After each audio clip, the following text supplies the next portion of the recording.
అయితే ఇప్పటివరకు వార్తల్లోని అంశాలను మనం పరిశీలించడం ఈ అంశాలకు సంబంధించి డిస్కషన్లో ప్రోత్సహించడానికి మనతో పాటు బీఆర్ఎస్ సీనియర్ నాయకులు తాటికొండ రాజా గారు మనకు జూమ్ ద్వారా జాయిన్ అయ్యారు. రాజా గారు గుడ్ మార్నింగ్ అండి.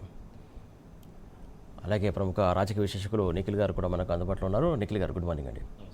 రాజా గారు మీ నుంచి స్టార్ట్ చేస్తున్న ప్రధానంగా ముఖ్యంగా కుట్రలాపండి అంటూ కూడా పవన్ కళ్యాణ్ గారికి తెలంగాణ వికాస సమితి అలాగే సింగిడి అలాగే తెలంగాణ అస్తిత్వ వేదిక బహిరంగ లేఖ రాసింది. ఎక్కడి నుంచి కుట్రలు చేద్దామని స్టార్ట్ చేస్తారు మీరు? ఈ కుట్ర కోణాన్ని వెనుక అసలు ఉన్న వ్యక్తులు ఎవరు? మీరు తెలంగాణ పైన మీ కుట్రలు ఆపాలంటూ కూడా వారు బహిరంగ లేఖకు సంబంధించి మీరేమంటారు?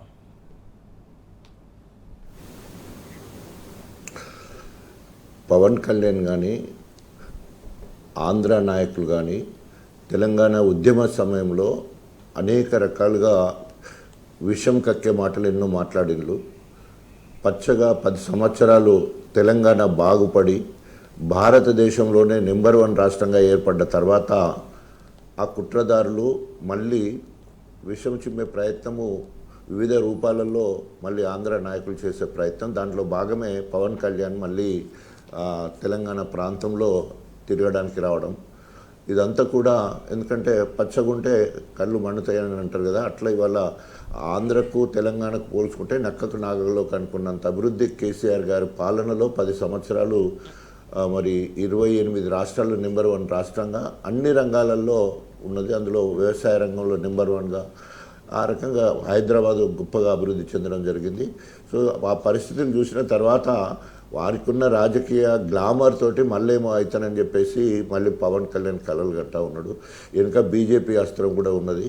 ఎందుకంటే ఇప్పుడు నార్త్లో అయిపోయింది, ఒక తెలంగాణను ఎట్ల పరిస్థితిలో బీజేపీ హస్తగతం చేసుకోవాలనే ఆలోచనలో భాగమే పవన్ ఇక్కడికి పావులు కలుపుతున్నట్టు తెలుస్తూ ఉన్నది. ఆయన గతంలో 2 సార్లు మరి ఎమ్మెల్యేగా నిలబడి కూడా ఓడిపోవడం జరిగింది. ఉన్న ఎన్డీఏలో భాగంగా ఏదో గెలిచి ఉప ముఖ్యమంత్రి కాగానే ఇంకా నేను తెలంగాణలో ఏదో నిలబెడతానని వస్తున్నారు.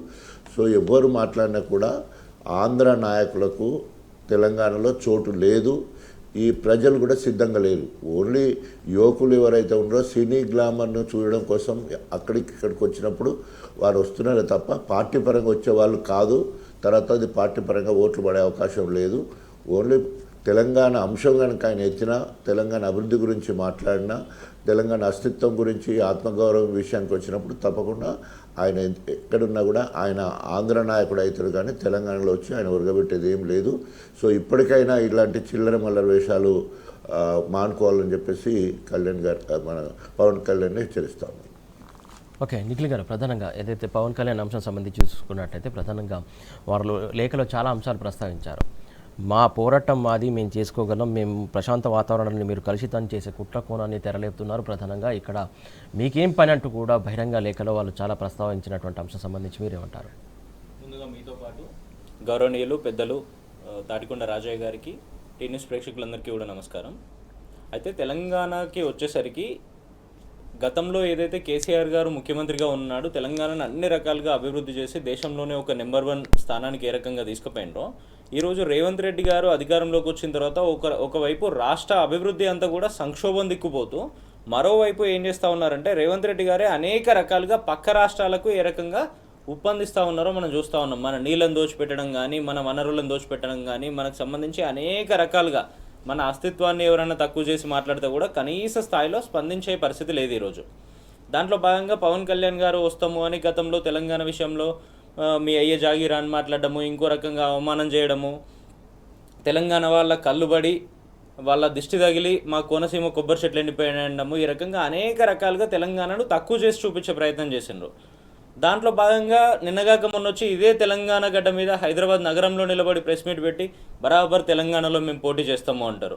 మీరు పోటీ చేయడం ఇప్పుడు కొత్తగా చేసేది ఏముంది? నిన్నగాక మొన్న మున్సిపల్ ఎన్నికల్లో దాదాపుగా 330 స్థానాల్లో పోటీ చేస్తే ఒక్క దగ్గర కూడా గెలుపు దరిదాపుల్లో కూడా ఉన్న పరిస్థితి లేదు కదా. దానికన్నా కొంచెం వెనక్కిపోయి చూస్తే దాదాపుగా 8 అసెంబ్లీల్లో పోటీ చేసిండ్రు.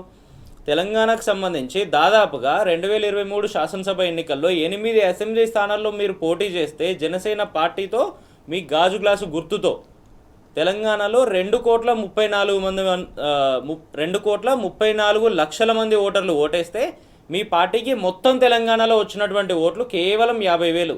ఒక్క దగ్గర కూడా డిపాజిట్ వచ్చినటువంటి పరిస్థితి లేదు.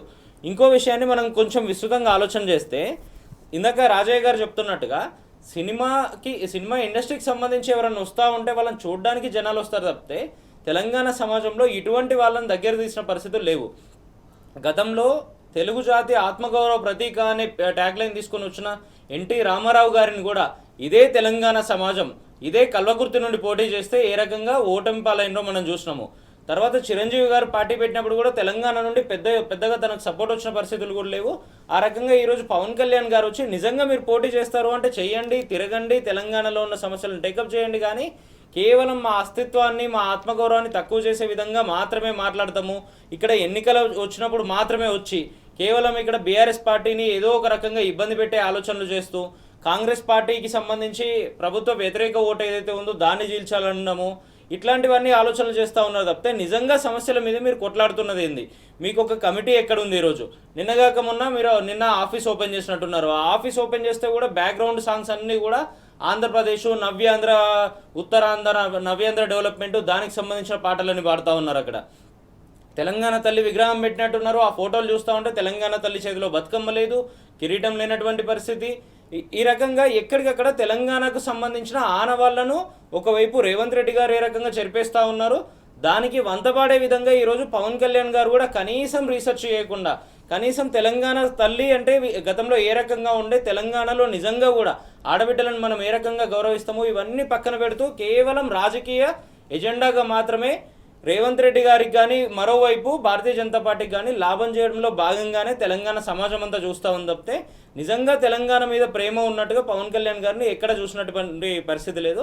అయినా కూడా మీరు రండి, పోటీ చేయండి, 100కు 100% వెల్కమ్ చేస్తూ ఉన్నాము. గతంలో ఏ రకంగా అయితే డిపాజిట్ రాకుండా ఓడిపోయిన పరిస్థితులు ఉన్నాయో రానున్న రోజుల్లో అదే మళ్ళీ జరుగుతుంది తప్పితే కొత్తగా జరగబోయేది ఏమీ లేదు అనేది మీ ద్వారా తెలియజేస్తాం. Okay, right. ముఖ్యంగా పవన్ కళ్యాణ్ రావచ్చు, ఎవరైనా రావచ్చు, కాకపోతే తెలంగాణ అస్తిత్వం పైన అనుచిత వ్యాఖ్యలు చేయడం మాత్రం తెలంగాణ సమాజం జీర్ణించుకోదు. ఖచ్చితంగా దానిపైన ఫైట్ చేస్తుంది, పోరాడుతుంది. ఇది పోరాట పొలిటిగడ్డ, ఏ పోరాటకైనా సిద్ధంగా ఉంటుంది. ఎవరిని ఎట్లా చూడాలో అట్లా చూస్తుంది. సినీ గ్లామర్ వేరు, కాకపోతే రాజకీయాలు వేరు. అలాగే తెలంగాణ అస్తిత్వం, ముఖ్యంగా చరిత్ర వేరు. చరిత్ర తెలుసుకొని అడుగు పెడితే బాగుంటుందని చెప్పేసి చెప్తున్నటువంటి అంశం. రాజయ్య గారు, ప్రధానంగా భూములకు సంబంధించి చూస్తున్నాం. తెలంగాణ సర్కారు, కాంగ్రెస్ సర్కారు, ముఖ్యంగా కాంగ్రెస్ సర్కారు భూముల విషయంలో ఎంత శ్రద్ధ చూపిస్తుందో, పాలన విషయంలో ఎంత అశ్రద్ధ చూపిస్తుందో మనకు ఒక కళ్ళ కట్టినట్టు కనబడుతుంది. ప్రధానంగా చాలా భూములకు సంబంధించి వాళ్ళ యొక్క హస్తగతం చేసుకున్నటువంటి సిచ్యువేషన్ మనం చూస్తున్నాం. అలాగే ఎస్బీఐ కూడా అందులో భాగం అయిపోయింది. ఎస్బీఐకి సంబంధించి కూడా కొన్ని వేధింపులు వస్తున్నట్టు, కొంత లీకులు వస్తున్నటువంటి సమాచారం. ఆ సమాచారానికి సంబంధించి మీరేమంటారు?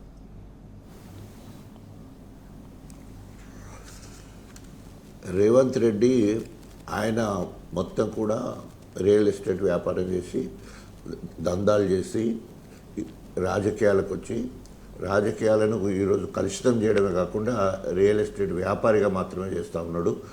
ఆ దందాల్లో భాగంగానే రేవంత్ రెడ్డి మీద దాదాపు 87 క్రిమినల్ కేసెస్, దాదాపు 183 సివిల్ కేసెస్ ఉన్నాయి. సెటిల్మెంట్లు చేయడం, దందాలు చేయడం, బెదిరించడం, ఆ రకంగానే డబ్బులు సంపాదించడం, ఆ రకంగా రాజకీయాలకు రావడం, ఈరోజు మరి సీఎం స్థాయి వరకు కూడా ఎదగడం జరిగింది. ఎక్కడ పోయినా కూడా బుద్ధి మారదన్నట్టు దాంట్లో భాగంగానే ఈరోజు ఆయన మరి ఇలా తెలంగాణ మొత్తంలో ఉన్న భూములన్నిటి మీద ఆయన కనుబడ్డది. రకరకాలుగా ఎన్ని అవకాశాలు ఉంటే అన్ని అవకాశాలను వాడుకొని రియల్ ఎస్టేట్ దందా చేస్తూ ఉన్నాడు, 4th సిటీ పేరు మీద. అదేవిధంగా రాబోయే రోజుల్లో ఇంకా ఇప్పుడు ఎస్బీఐ విషయంలో కూడా అట్లా జరిగింది.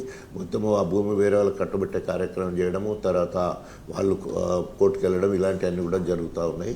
సో ఏదేమైనా కూడా ఈరోజు మరి ఈ రేవంత్ రెడ్డి పాలన వచ్చిన కానుంచి వెళ్ళి అసలు ప్రజా సంక్షేమ విషయంలో కానీ అభివృద్ధి విషయంలో కానీ శూన్యం. సో హైడ్రా పేరుతోటి, అదేవిధంగా మూసీ ప్రక్షాళన పేరుతోటి ఆయన మొత్తం విధ్వంసాలు సృష్టిస్తూ ఆయనే హిట్లర్గా పోల్చుకొని నాకు హిట్లర్ ఆదర్శం అన్నట్టు కూడా మాట్లాడే పరిస్థితి మనం చూస్తూ ఉన్నాం. ఎవరైనా కూడా గాంధీనో లేకపోతే కాంగ్రెస్ పార్టీ ఏది ఉంటే లేకపోతే మంచి పాలన చేసిన వాళ్ళు ఎవరైనా ఆదర్శంగా తీసుకుంటారు. కానీ ఆయన హిట్లర్ను ఆదర్శంగా తీసుకొని విధ్వంసాలకు శ్రీకారం చుట్టి ఈరోజు మరి ఏ రకంగా పాలన చేస్తుందో అందరికీ అయిపోయింది. ఒక్కటైనా ఒక సంక్షేమ కార్యక్రమాన్ని ఏదైతే హామీలు ఇచ్చిండో హామీలు ఒక్కటి కూడా నెరవేర్చలేదు. సంక్షేమ కార్యక్రమాలు మహిళలకు 2500 అన్నాడు ఇవ్వలేదు, తులం బంగారం అన్నాడు ఇవ్వలేదు, 2000 4000 చేస్తానన్నాడు చేయలేదు, నిరుద్యోగులకు 4000 అన్నాడు వృత్తి అన్నాడు లేదు, వికలాంగులకు అన్నారు అది లేదు. ఇట్లా రైతుల సంక్షేమ కార్యక్రమంలో ఇప్పుడు రైతు బీమా లేనేలేదు, కనీసం ప్రీమియం కట్టలేని పరిస్థితిలో ఇవాళ రేవంత్ రెడ్డి ఉన్నాడు. అదేవిధంగా రైతు భరోసా 2 సార్లు ఎగ్గొట్టిండు, మొన్న 3వసారికి మొత్తం 5 సార్లు వేయాల్సింది ఇప్పటివరకు 2 సార్లు మాత్రం వేసిండు, మొన్న 2 ఎకరాల వరకు వేసిండు. ఇట్లా ఏది కూడా మరి ఇచ్చిన హామీలు ఏమి నెరవేరకుండా మరి ఒక ప్రజాపాలన కాకుండా ప్రజా కంఠపాలన చేస్తున్న పరిస్థితి కనబడుతున్నది. నేను విధ్వంసాలు చేస్తేనే నాకు అంటే ఒక రాక్షసానందాన్ని పొందుతూ ఈరోజు భూబకాసురుడు లెక్క ఎక్కడ భూమి దొరికితే అక్కడ దాన్ని ఏ రకంగా భక్షించాలనే పరిస్థితి కనబడుతూ ఉన్నది. రేవంత్ రెడ్డి చేష్టలు ఇప్పటికే మరి కేటీఆర్ గారు చెప్పినట్టు సగం సినిమా అయిపోయింది, ఇంటర్వ్యూలు అయిపోయింది, ఇంకా ఆఖరి 1 సంవత్సరం మాత్రమే ఉన్నది. సంవత్సరం తర్వాత ఎలక్షన్లే ఉంటాయి కాబట్టి ఇక కాంగ్రెస్ క్లోజ్, మళ్ళా 10 ఏళ్ల వరకు అటు ముఖాన కూడా చూసే పరిస్థితి లేదు. ఏదేమైనా కూడా ప్రజలందరూ కూడా గమనిస్తూ ఉన్నారు. ఒక్కటంటే ఒక్క రంగాన్ని కానీ ఒక వర్గాన్ని కానీ మెప్పించిన పరిస్థితి లేదు. ఎలక్షన్లకు ముందు ఎన్ని హామీలు ఇచ్చారో అవన్నీ కూడా తొంగలు దొక్కిళ్ళు, 6 గ్యారంటీలు అటుకెక్కినాయి, 420 హామీలు ఒక్కటంటే ఒక్కడు కూడా నెరవేర్చలేదు. మరి ఈరోజు రేవంత్ రెడ్డి అందులోనే నాకు ఏం ఇందులోనే నాకు సంతోషం ఉన్నదన్నట్టు మాట్లాడడం జరుగుతుంది. భూముల విషయంలో కూడా ఆయన రియల్ ఎస్టేట్ బుద్ధి మాత్రమే చూపిస్తున్నాడు తప్ప ప్రజలకు ఉపయోగపడే ఒక్కటి కూడా ఇప్పటివరకు చేయలేదు. తప్పకుండా ప్రజలు గమనిస్తూ ఉన్నారు ఈ విధ్వంసకర పాలనను.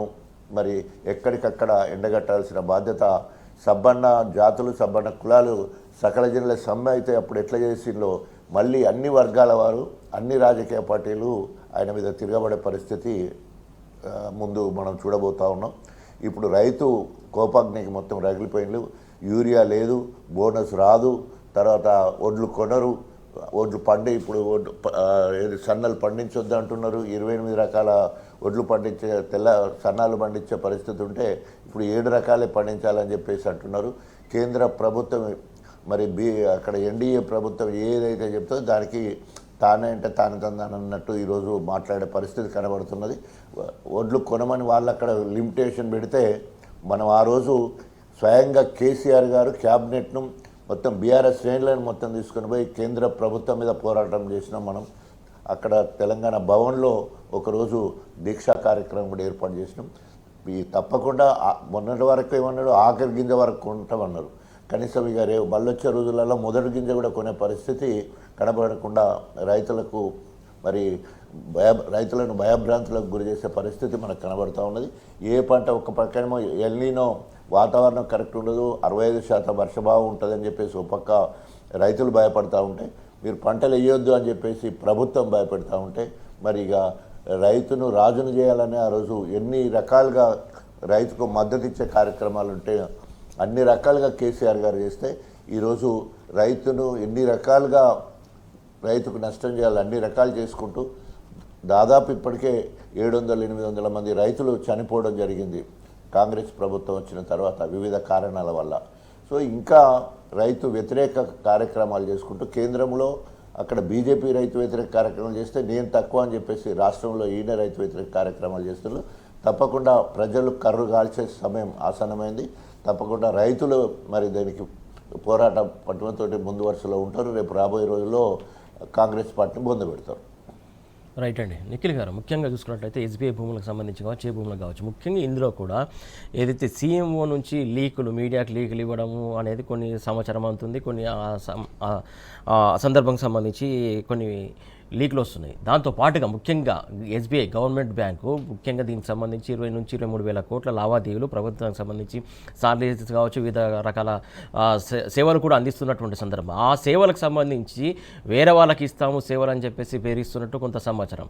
అలా బెదిరించడం ఎంతవరకు కరెక్ట్ అనుకోవాలి? అసలు ఆ బెదిరించు కరెక్టేనా? అసలు ఏంటి అసలు? అయితే ఇదే ఎస్బీఐకి సంబంధించి మనం చూస్తే ఎస్బీఐ అనేది మొత్తం భారతదేశంలోనే అతిపెద్ద నేషనలైజ్డ్ బ్యాంక్. ఆ బ్యాంకుకు సంబంధించి 2010లో తెలంగాణ ప్రభుత్వం, ఆనాడు ఉమ్మడి ఆంధ్రప్రదేశ్లో ఉన్నటువంటి ప్రభుత్వం 5 ఎకరాల భూమిని రాయదుర్గం ప్రాంతంలో అలాట్ చేసినటువంటి పరిస్థితి. 2010లో ఉమ్మడి ఆంధ్రప్రదేశ్లో ప్రభుత్వాన్ని నడుపుతుంది ఎవరండి? ఇదే కాంగ్రెస్ పార్టీ కదా. ఉమ్మడి రాష్ట్రంలో కాంగ్రెస్ పార్టీ ముఖ్యమంత్రులే ఉన్నారు కదా. రోషయ్య గారు కానీ కిరణ్ కుమార్ రెడ్డి గారు కానీ వాళ్ళే కదా ఉన్నది. వాళ్ళే 2010లో 13 కోట్ల రూపాయలు ఎస్బీఐ దగ్గర తీసుకొని 5 ఎకరాల భూమిని వాళ్లకు అసైన్ చేసినటువంటి పరిస్థితి, అప్పచెప్పినటువంటి పరిస్థితి. ఈరోజు మళ్ళీ ఇదే కాంగ్రెస్ ప్రభుత్వం ఏం చేస్తూ ఉందంటే ఎస్బీఐకి తెలియకుండా అదే 83 అనే సర్వే నెంబర్లో ఉన్నటువంటి 5 ఎకరాల భూమిని బహిరంగంగా వేలం వేసింది. ఆ వేలానికి సంబంధించిన నోటిఫికేషన్ ఇచ్చినప్పుడు ఎస్బీఐ వాళ్ళు పోయి రాష్ట్ర ప్రభుత్వంతో మాట్లాడుతూ ఉంటే కనీసం దాని మీద ఆలోచన చేయకుండా వేలం ప్రక్రియను ముందుకు తీసుకుపోయింది. ఇదే 5 ఎకరాలకు సంబంధించి దాదాపుగా 204 కోట్ల రూపాయలకు 1 ఎకరం చొప్పున మొత్తం 5 ఎకరాలు అమ్మేసి 1000 కోట్ల రూపాయలు ఈరోజు వాళ్ళ ఖజానాలో వేసుకునే ఆలోచనలు రేవంత్ రెడ్డి గారు చేసిండ్రు. అయితే ఒక భూమిని అమ్మే ముందు ఆ భూమి అసలు మనదా కాదా, పక్కనోళ్ళదా, దాని మీద ఎవరికి హక్కులు ఉన్నాయి, అది ఎవరికి అలకేట్ చేసినామో, ప్రభుత్వమే అలకేట్ చేసిందా, ప్రైవేట్దా, కనీసం ఇటువంటి ఆలోచన కూడా ఉండదు రేవంత్ రెడ్డి గారికి. ఈ మాట నేను ఎందుకంటా ఉన్నా అంటే గతంలో మనం చిన్నప్పుడు చదువుకున్నాము భూమి చుట్టూ సూర్యుడు తిరుగుతూ ఉంటాడని. ఇప్పుడు ఏం జరుగుతూ ఉందంటే భూముల చుట్టూ రేవంత్ రెడ్డి తిరుగుతున్నటువంటి పరిస్థితి. ఎక్కడ భూమి కనబడితే అక్కడికి పోవాలి, లేదంటే వాళ్ళ అనుయాయులను పంపాలి, ఆ భూమిని ఎట్లా కబ్జా చేయాలి, ఎట్లా టేక్ ఓవర్ చేయాలి, అడిగిన వాళ్ళని ఏ రకంగా బెదిరించాలి. హైదరాబాద్ సెంట్రల్ యూనివర్సిటీకి సంబంధించి చూడండి, నిన్న మొన్న కూడా శ్రీధర్ బాబు గారు మాట్లాడుతూ ఉన్నారు. సెంట్రల్ యూనివర్సిటీ భూములను మేము ఎక్వైర్ చేద్దామంటే అక్కడ జీవులు ఉన్నాయి, వన్యప్రాణులు ఉన్నాయని చెప్తా ఉన్నారు అని. వీళ్ళు ఇచ్చిన అఫీషియల్ బుక్లెట్లో ఫోటోలు వేసిండ్రు కదా, అక్కడ జింకలు ఉన్నాయి, నెమళ్ళు ఉన్నాయని నిస్సిగ్గుగా మాట్లాడుతున్నటువంటి పరిస్థితి. ఈరోజు అక్కడ నుండి ముందుకు పోయి చూస్తే వికారాబాద్ ప్రాంతంలో ఏ రకంగా అక్కడ ఉన్నటువంటి దళితులను కానీ మిగతా వాళ్ళని కానీ హింసిస్తూ ఉన్నారో మనం చూస్తూ ఉన్నాం, ఇదే భూములను టేక్ ఓవర్ చేసే విషయంలో. ఇంకో అడుగు ముందుకేసి స్వయంగా రేవంత్ రెడ్డి గారికి ఎవరైతే ఓట్లేసి ఈరోజు అసెంబ్లీకి పంపి ముఖ్యమంత్రి స్థానంలో కూర్చోబెట్టినరో అదే కొడంగల్ నియోజకవర్గానికి సంబంధించి లగచర్లలో రైతులను, గిరిజనులను ఏ రకంగా ఇబ్బంది పెట్టిండ్రో, జైళ్ల పాలు చేసినారో మనం చూసినాము. ఫార్మాసిటీకి సంబంధించి ఏ రకంగా ఇబ్బందులు పెడతా ఉన్నారో చూస్తూ ఉన్నాము. ఇట్లా మొత్తం తెలంగాణ రాష్ట్రానికి సంబంధించి ఎక్కడికక్కడ భూములను కొల్లగొట్టడం మాత్రమే వీళ్ళ ఏకైక ఎజెండాగా ఉన్నటువంటి పరిస్థితి. నా దగ్గర ఉన్న డేటా ప్రకారం చూస్తూ ఉంటే దాదాపుగా ఈ 2.5 సంవత్సరాల్లో 30 నెలల పరిధిలో ఒక 12-13 వేల కోట్ల విలువైన ప్రభుత్వ భూములను అమ్మినటువంటి పరిస్థితి ఈ రోజు వరకు. ఎక్కడికక్కడ గతంలో కేసీఆర్ గారు ఏం చేసిందంటే రాష్ట్రాన్ని అభివృద్ధి చేస్తూ ఆ వచ్చిన డబ్బులతో ప్యారలల్గా సంక్షేమం చేస్తూ అభివృద్ధిని మరింత ముందుకెట్లా తీసుకుపోవాలి, ఆదాయాన్ని పెంచే విధంగా ఏ రకంగా పనులు చేయాలి, ఆ వచ్చిన ఆదాయాన్ని పంచే ప్రణాళికలు ఏ రకంగా చేయాలి అనేది కేసీఆర్ గారు చేస్తే రేవంత్ రెడ్డి గారు ఎంతసేపు ఎక్కడ ఏమమ్మాలి, ఆ అమ్మిన డబ్బులను ఏ కాంట్రాక్టర్ల జేబుల్లోకి తోయాలి, ఎవరికి అప్పచెప్తా ఉండాలి, ఇది మాత్రమే వీళ్ళ ఎజెండాగా కనిపిస్తూ ఉంది తప్పితే ఈరోజు ఎస్బీఐని మీరు ఇంత డిస్టర్బ్ చేయాలని చూస్తూ ఉన్నారు. మీరే ఏమని లీకులు ఇస్తూ ఉంటారు మళ్ళీ. లేదు మీరు ఈ విషయంలో ముందుకు పోతే గనక రాష్ట్ర ప్రభుత్వం తరపున మీ దగ్గర ఏవైతే అధికారికంగా అకౌంట్లు మెయింటైన్ చేస్తూ ఉన్నామో మేము ఆ అకౌంట్లన్నీ వేరే బ్యాంకులకు మార్చే ఆలోచనలు చేస్తాము అని చెప్తా ఉన్నారు. దానివల్ల ప్రభుత్వానికి ఎంత నష్టమో ఎస్బీఐకి నష్టం అవుతుండొచ్చు, కానీ ప్రభుత్వానికి కూడా అదే స్థాయిలో నష్టం ఉంటుంది కదా. ఈరోజు దాదాపుగా 20-22 వేల కోట్ల రూపాయల ట్రాన్సాక్షన్స్ రాష్ట్ర ప్రభుత్వానికి సంబంధించి ప్రతి నెల ఇదే ఎస్బీఐ నుండి జరుగుతూ ఉన్నాయి. రాష్ట్రానికి సంబంధించిన పెన్షన్లు కానీ, ఉద్యోగుల జీతభత్యాలు కానీ ఇవన్నీ దాని నుంచే నడుస్తూ ఉన్నాయి. రేపు పొద్దున మీరు తీసుకుపోయి ఇంకెవరో ప్రైవేట్ వాళ్ళ చేతిలో పెడితే అవి ఎటుపోతూ ఉంటాయి, ఆ డేటా ఏ రకంగా మిస్యూజ్ అవుతూ ఉంటుంది, కనీస ఆలోచన లేదు దీని మీద. కేవలం వాళ్ళని భయపెట్టాలి, భయభ్రాంతులకు గురి చేసి ఆ ల్యాండ్ను ఎట్లనైనా చేజిక్కించుకోవాలి. దాని ద్వారా వస్తున్నటువంటి 1000 కోట్ల రూపాయల ఆదాయాన్ని కాంట్రాక్టర్ల జేబులు నింపాలి. ఇది మాత్రమే వీళ్ళ ఆలోచనలుగా కనబడతా ఉంది. కానీ రాష్ట్రంలో ఏదైనా ఇన్ఫ్రా డెవలప్ చేద్దాము, రాష్ట్రాన్ని అభివృద్ధి పదంలో తీసుకుపోదాము, దాని ద్వారా మనము అభివృద్ధి చేద్దాము, వచ్చే ఇన్కమ్ను రాష్ట్ర ప్రజలకు పంచుదాము అన్న ఆలోచన ఎక్కడ లేనటువంటి పరిస్థితి. వీళ్ళ ఎమ్మెల్యేలే చెప్తా ఉన్నారు ఈరోజు 10%, 20%, 30% కమిషన్లు తీసుకుంటా ఉన్నారని. వీళ్ళ నాయకులే మాట్లాడుతూ ఉన్నారు మా ప్రభుత్వంలో ఏవేవో చేయకూడని పనులు చేస్తే తప్పితే ప్రాజెక్టులు ముందుకు పోయే పరిస్థితి లేదు, ఆలోచన చేసే పరిస్థితి లేదని. వీళ్ళకి సంబంధించి ఇన్ని రకాలుగా జరుగుతూ ఉంటే కూడా ఎక్కడికక్కడ వేధింపులకు పాల్పడుతున్నటువంటి పరిస్థితి. మీలాంటోళ్ళు నాలాంటోళ్ళు మాట్లాడుతూ ఉంటే మన గొంతులను ఏ రకంగా నొక్కాలని మళ్ళో రకంగా వీళ్ళే ఆలోచన చేస్తూ ఉంటారు. అధికారులు ఎవరన్నా దీని మీద మాట్లాడుతూ ఉంటే అధికారులను ఏ రకంగా ఇబ్బంది పెట్టాలని చూస్తూ ఉంటారు. ఇట్లా వ్యవస్థ మొత్తాన్ని వాళ్ళ గుప్పిట్లో పెట్టుకొని పూర్తి స్థాయిలో ఇబ్బందులు పెడుతూ ఎక్కడికక్కడ దాచుకోవడం మాత్రమే ఎజెండాగా ఈరోజు కాంగ్రెస్ ప్రభుత్వం రేవంత్ రెడ్డి గారి నాయకత్వంలో పనిచేస్తున్నటువంటి పరిస్థితి. ఇప్పటికైనా ఇటువంటి ఆలోచనలను విరమించుకొని రాష్ట్ర పరువు తీసే ఆలోచనలను విరమించుకోవాల్సిన అవసరం ఉంది. ఎందుకంటే ఎస్బీఐ అనేది మొత్తం భారతదేశ స్థాయిలో పనిచేస్తూ ఉంటుంది.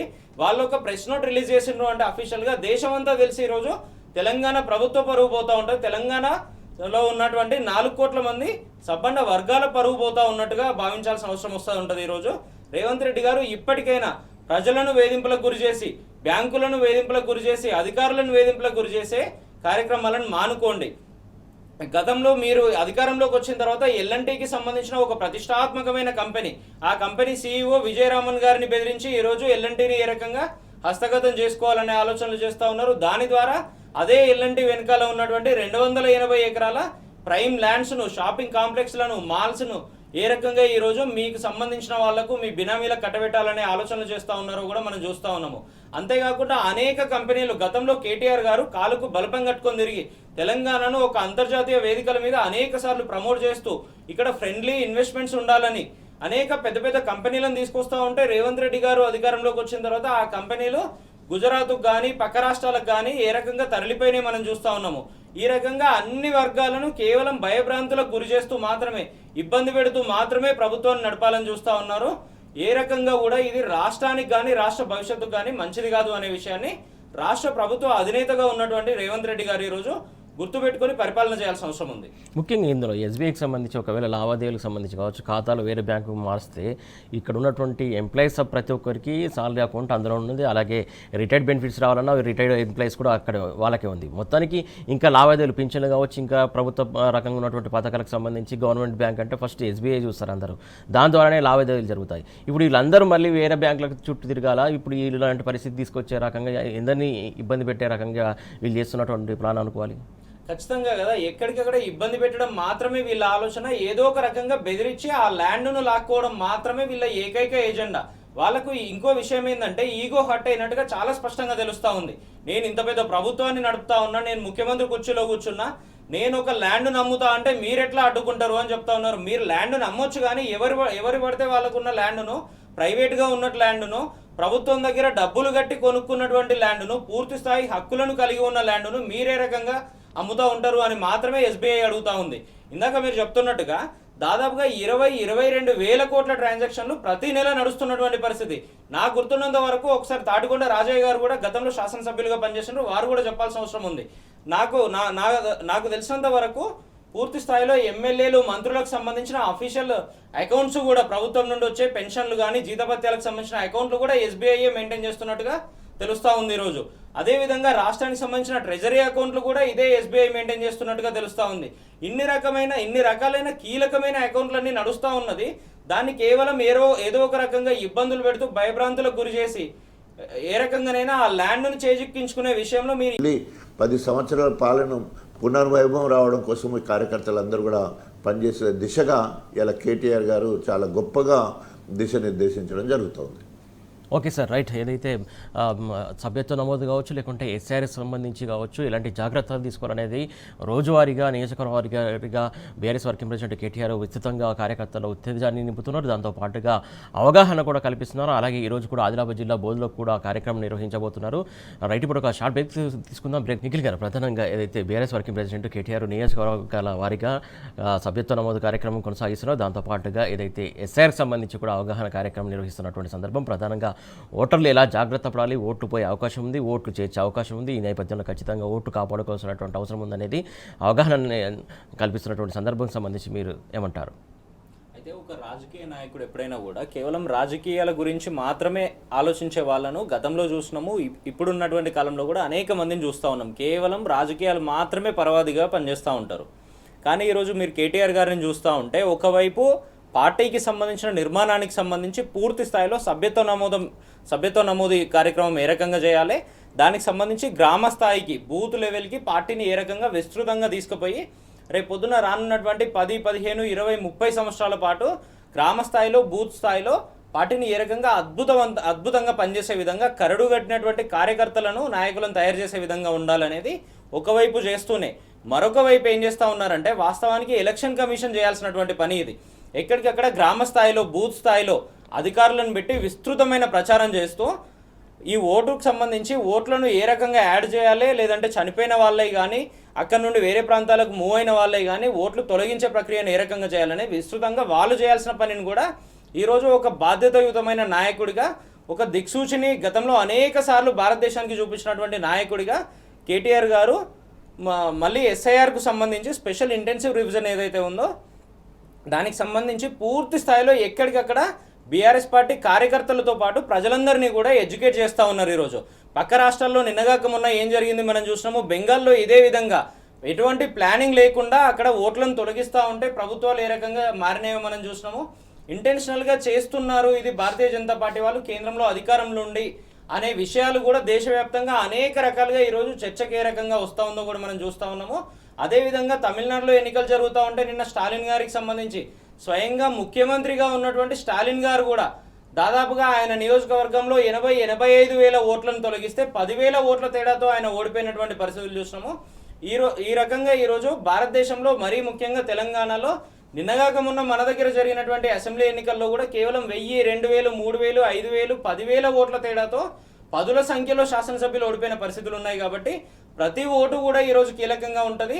ఇందాక రాజయ్య గారు చెప్తున్నట్టుగా జూబ్లీ హిల్స్ ప్రాంతంలో ఉప ఎన్నికలో 6 నెలల కింద చూసినాం మనము 15-18 వేల ఓట్లు దొంగ ఓట్లు ఏ రకంగా ఉన్నాయి. ఆ ఓట్లకు సంబంధించి ఈ రోజు వరకు కూడా చర్చ లేనటువంటి పరిస్థితి. దానికి సంబంధించి ఎలక్షన్ కమిషన్ దగ్గర కూడా ఆన్సర్ లేనటువంటి పరిస్థితి. ఈరోజు వీటన్నిటి మీద పూర్తి స్థాయిలో అవగాహన కల్పించే విధంగా ఒకవైపు పార్టీ నిర్మాణాన్ని, మరొక వైపు ఓటర్ నమోదు ప్రక్రియను కూడా జోడెడ్లలాగా కేటీఆర్ గారు ఒక బాధ్యత తీసుకొని రాష్ట్రంలో ఉన్నటువంటి అన్ని నియోజకవర్గాల్లో వేలాది మంది కార్యకర్తలను స్వయంగా కలుస్తూ, వేలాది మంది ప్రజలను స్వయంగా కలుస్తూ ప్రతి నియోజకవర్గ స్థాయిలో వాళ్ళందరినీ కూడా ఎడ్యుకేట్ చేస్తున్నటువంటి పరిస్థితి. ఎప్పుడు ఎన్నికలు వచ్చినా కూడా అన్ని పార్టీలకు లాభం అయ్యే విధంగా ప్రజలందరికీ ఎవరైతే నిజంగా ఎలిజిబుల్ ఉన్నారో వాళ్ళు మాత్రమే ఓటర్లుగా ఉండే విధంగా ఎలక్షన్ కమిషన్, ప్రభుత్వ అధికారులు చేయాల్సినటువంటి పనిని కేటీఆర్ గారు ఈరోజు అద్భుతంగా చేస్తున్నటువంటి పరిస్థితిని మనం చూస్తూ ఉన్నాము. దాంతోపాటు నిన్న మొన్న కేటీఆర్ గారు అనేక విషయాలను కూడా చెప్తా వచ్చిండ్రు. రేవంత్ రెడ్డి గారు అధికారంలోకి వచ్చిన తర్వాత అన్ని వ్యవస్థలను ఏ రకంగా భ్రష్టు పట్టిస్తూ ఉన్నారు. మరీ ముఖ్యంగా సంక్షేమ రంగానికి సంబంధించి గ్రామాల స్థాయిలో ఎక్కడికక్కడ రైతులను ఏ రకంగా ఇబ్బంది పెడతా ఉన్నారు, విద్యార్థులను ఏ రకంగా హింసిస్తూ ఉన్నారు అనేది కూడా కేటీఆర్ గారు చెప్తున్నటువంటి పరిస్థితి. ఒక రకంగా రాహుల్ గాంధీ గారేమో గత ఎన్నికల సందర్భంగా అనేక రకాల హామీలు ఇదే తెలంగాణ రాష్ట్రానికి సంబంధించి ఇచ్చిండ్రు. మీరు ఇందాక అన్నట్టుగా ఇదే ఎస్ఐఆర్కి సంబంధించి కూడా పక్క రాష్ట్రాల్లో అనేక సార్లు ఎక్కడైతే కాంగ్రెస్ పార్టీ అధికారంలోకి రావాలన్న ఆలోచనలు చేసిందో, లేదంటే ప్రతిపక్షంలో ఉన్నదో అక్కడ కాలుకు బలపం కట్టుకొని తిరిగి భారతీయ జనతా పార్టీని కానీ కేంద్ర ప్రభుత్వానికి సంబంధించిన ఎలక్షన్ కమిషన్ని కానీ బదనాం చేసే కార్యక్రమాన్ని తీసుకున్నారో ఇదే ఎస్ఐఆర్ విషయంలో. ఈరోజు తెలంగాణ రాష్ట్రానికి మీరు ఎందుకు రాలేకపోతా ఉన్నారు? అదే ఎస్ఐఆర్ 25వ తేదీ నుండి మొదలవుతా ఉంది కదా. ఈ రోజు వరకు రాహుల్ గాంధీ గారు ఈరోజు లోక్సభలో ప్రధాన ప్రతిపక్ష నాయకుడిగా ఉన్నారు. రేపు పొద్దున భావి భారత ప్రధానమంత్రి అవ్వాలని కలలు కంటా ఉన్నారు. అటువంటి నాయకుడు తెలంగాణకు వచ్చే పరిస్థితి ఎందుకు లేదంటే గతంలో ఎన్నికల సందర్భంగా ఇక్కడికి వచ్చి ఇక్కడ ఉన్నటువంటి విద్యార్థులకు కానీ, రైతులకు కానీ, మహిళలకు కానీ, నిరుద్యోగులకు కానీ అనేక రకాలుగా హామీలు ఏ రకంగా ఇచ్చిండ్రు. ఇచ్చిన తర్వాత ఇక్కడ ఉన్నటువంటి కాంగ్రెస్ పార్టీ ప్రభుత్వం వాటిని పూర్తి స్థాయిలో తుంగలోకి తొక్కడం వల్ల ఈరోజు రాహుల్ గాంధీ గారు వస్తే ఈ వర్గాలన్నీ కూడా ఎక్కడికక్కడ వారిని తరిమికొట్టే పరిస్థితులు ఉంటాయి. కాబట్టే రాహుల్ గాంధీ గారు ఈరోజు తెలంగాణ ప్రజల ముందు ముఖం చాటేస్తున్నటువంటి పరిస్థితులు మనం చూస్తూ ఉన్నాము. రేవంత్ రెడ్డి గారు ఏం చేస్తూ ఉన్నారు? ఎక్కడికక్కడ సమావేశాలు పెడుతూ విద్యార్థుల సమావేశాలకు పోయి కూడా రాజకీయాలు మాత్రమే మాట్లాడుతున్నటువంటి పరిస్థితులను మనం చూస్తూ ఉన్నాము. నిన్న కూడా ఏం మాట్లాడుతూ ఉన్నారు? కనీస అవగాహన లేకుండా భారతదేశానికి స్వాతంత్రం వచ్చిన ఈ 70-75 సంవత్సరాల వ్యవధిలో ఒక్క గోల్డ్ మెడల్ కూడా ఒలింపిక్స్లో రానటువంటి పరిస్థితి. అట్లా రాకపోవడం వల్ల భారతదేశం యొక్క పరువు మొత్తం ప్రపంచంలో పోతుంది అని మాట్లాడుతూ ఉన్నారు. రేవంత్ రెడ్డి గారు కనీస జ్ఞానంతో మీరు మాట్లాడుతూ ఉన్నారా అనేది ఒక్కసారి ఆలోచన చేసుకోండి. ఆ స్క్రిప్ట్ ఎవరు రాసిస్తూ ఉన్నారో ఒక్కసారి ఎవాల్యుయేట్ చేసుకోండి. భారతదేశానికి ఇప్పటి వరకు ఒలింపిక్స్లో 1 కాదు 2 కాదు 10 గోల్డ్ మెడల్స్ వచ్చినటువంటి పరిస్థితి. నిన్నగాక మొన్న 2008లో 2010లో కూడా వచ్చినాయి. నీరజ్ చోప్రా గారికి వచ్చినటువంటి పరిస్థితి. ఆ రకంగా అనేక మందికి 10 సార్లు గోల్డ్ మెడల్ తీసుకొచ్చిండ్రు. హాకీ టీంకి సంబంధించి 8 సార్లు గోల్డ్ మెడల్ వచ్చింది. రేవంత్ రెడ్డి గారు ఈ రకంగా ఏది పడితే అది మీ నోటితో మాట్లాడి విద్యార్థుల ముందు రాజకీయాలు మాట్లాడుతూ అదే విద్యార్థుల ముందు కేసీఆర్ గారిని, కేటీఆర్ గారిని దూషిస్తూ కేవలం రాజకీయాలు మాత్రమే ఎజెండాగా పెట్టుకున్నారు. నిజంగా మీరు చేయాల్సింది ఏంటంటే బాధ్యతాయుతమైన పదవిలో కూర్చున్నారు కాబట్టి, ఈరోజు రాష్ట్ర ముఖ్యమంత్రిగా ఉన్నారు కాబట్టి ఈ స్పెషల్ ఇంటెన్సివ్ రివిజన్కి సంబంధించి ఎస్ఐఆర్కి సంబంధించి పూర్తి స్థాయిలో మీరు ఇనిషియేటివ్ తీసుకొని చేయాల్సిన పనిని కూడా ప్రధాన ప్రతిపక్షంలో ఉండి బాధ్యతాయుతమైన నాయకుడిగా బీఆర్ఎస్ పార్టీ వర్కింగ్ ప్రెసిడెంట్ తీసుకుంటా ఉన్నారు, కేటీఆర్ గారు తీసుకుంటా ఉన్నారు. కనీసం ఇప్పటికైనా మీరు నిజంగా మీరు ఏదైతే హామీలు ఇచ్చారో ఆ హామీల మీద మీరు ఫోకస్ చేయాల్సిన పని ఉంది. ఇంకో విషయం, వారు నిస్సిగ్గుగా ఏం మాట్లాడుతూ ఉంటారంటే ఎన్నికలకు సంబంధించి విద్యార్థులందరికీ ప్రతి విద్యార్థికి మాకు ఒక్కసారి అవకాశం ఇవ్వండి, ఓట్లు వేయండి, ఓట్లు వేయడం ద్వారా మీకు మేము ప్రభుత్వంలోకి రాగానే 5 లక్షల రూపాయలతో విద్యా భరోసా కార్డు ఇస్తామన్నారు. ఈ మాట నేను చెప్తలేను, వాళ్ళే అఫీషియల్గా మేనిఫెస్టోలో పెట్టినరు, చాలా స్పష్టంగా రాసినటువంటి పరిస్థితి. దీంతోపాటు విద్యార్థులకు విద్యాశాఖకు ఉన్నటువంటి బడ్జెట్ను 8% నుండి 15% పెంచుతామన్నారు. ఈ రోజుకు వాళ్ళు ఏం చేస్తూ ఉన్నారు, రాష్ట్రంలో బడ్జెట్ 3,24,00,000 కోట్లతో బడ్జెట్ పెట్టి కూడా కేవలం 26,000 కోట్లు, అంటే 10% కూడా ఇచ్చినటువంటి పరిస్థితి లేదు. ఈ రకంగా రైతులకు సంబంధించి రైతు బీమా ఉంది, ఆ బీమాను కూడా ఈ రోజు వరకు 400 కోట్ల రూపాయలు మీరు ప్రీమియం కట్టకపోవడం వల్ల ఎల్ఐసికి దాదాపుగా 6,900 నుండి 7,000 అప్లికేషన్లు ఈరోజు పెండింగ్లో ఉన్నాయి. 300-400 కోట్ల రూపాయలు ఎవరైతే ఆ రైతుల ఖాతాలకు రావాల్సినవి ఉన్నాయో 5 లక్షల రూపాయలు ఈ రోజుకు వస్తున్నటువంటి పరిస్థితి లేదు. రైతులకు రైతు బంధు ఇస్తున్నటువంటి పరిస్థితి లేదు. ఇందాక రాజయ్య గారు చెప్తున్నట్టుగా 6 పంటలు పండడం అయిపోయి 5 పంటలు అయిపోయినాయి, ఆల్రెడీ 6వ పంట మొదలైంది. కనీసం 1-2 పంటలకు కూడా ఇచ్చినటువంటి పరిస్థితి లేదు. ఈ రోజుకు రాష్ట్ర ప్రభుత్వం దగ్గర దానికి సంబంధించి ఆలోచన లేదు. ఈ రకంగా చూస్తూ ఉంటే ఇదే మేనిఫెస్టోలో వాళ్ళు ఏ రకంగా అయితే అనేక హామీలను ఇచ్చిండ్రో ఆ హామీలను ఒక్కటి కూడా అమలు చేస్తున్నటువంటి పరిస్థితి లేదు.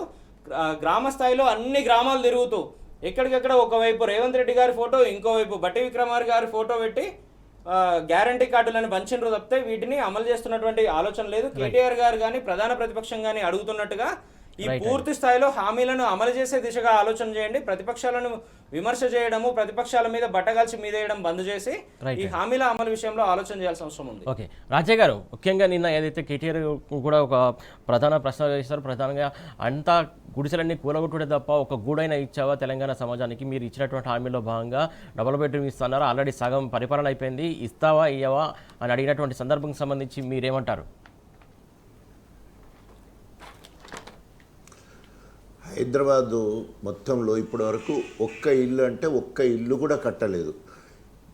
డబుల్ బెడ్రూమ్ ఇల్లు ఏదైతే బీఆర్ఎస్ ప్రభుత్వం కట్టిన ఇళ్లకు రంగులేస్తాన్లు, శిలాపలకాలు పెట్టుకుంటున్నారు తప్ప ఎక్కడ కూడా ఒక్క ఇల్లు ఇప్పటి వరకు కట్టలేదు. దాని మీద కేటీఆర్ గారు ఛాలెంజ్ కూడా చేయడం జరిగింది. తర్వాత రూరల్ అదే గ్రామీణ ప్రాంతానికి వచ్చినప్పుడు ప్రతి నియోజకవర్గానికి 3,500 ఇళ్ళు అని చెప్తే ఎక్కడ కూడా 1000 ఇళ్ళు కూడా మంజూరు కాలేదు. దాంట్లో 100-200 ఇళ్ళు కూడా ఇప్పటివరకు కట్టుడు కాలేదు. ఓన్లీ కాగితాల మీద మాత్రమే శాంక్షన్లు చూస్తున్నారు తప్ప ఎక్కడ కూడా ఇల్లు కట్టిన పరిస్థితి కనబడతలేదు. సో కాబట్టి ఈరోజు కాంగ్రెస్ పార్టీ అధికారంలోకి వచ్చిన తర్వాత ఇందిరమ్మ ఇండ్ల పేరుతోటి దగా చేస్తున్నారు తప్ప, ప్రజలను మోసం చేస్తున్నారు తప్ప ఎక్కడ ఇల్లు కట్టిన పరిస్థితి లేదు. రైట్ అండి, థ్యాంక్ యూ సో మచ్ రాజా గారు, thank you so much Nikhil గారు. మొత్తాన్ని చూస్తున్నాగా పాలనంతా పడకేసింది. మొత్తానికి ఏ సెక్టార్ చూసినా కూడా అన్ని సెక్టార్లు కూడా ఇన్వాల్వ్ అవుతూ ప్రధానంగా ముఖ్యంగా ఏదైతే భూదాహానికి పాల్పడుతుంది రేవంత్ సర్కార్ అంటూ కూడా చెప్తున్నటువంటి అంశం. అటు మంత్రులు కావచ్చు, లేకుంటే మిగతా వాళ్ళు కావచ్చు, ఎక్కడ చూసినా కూడా భూమి మీద శ్రద్ధ ఉంది.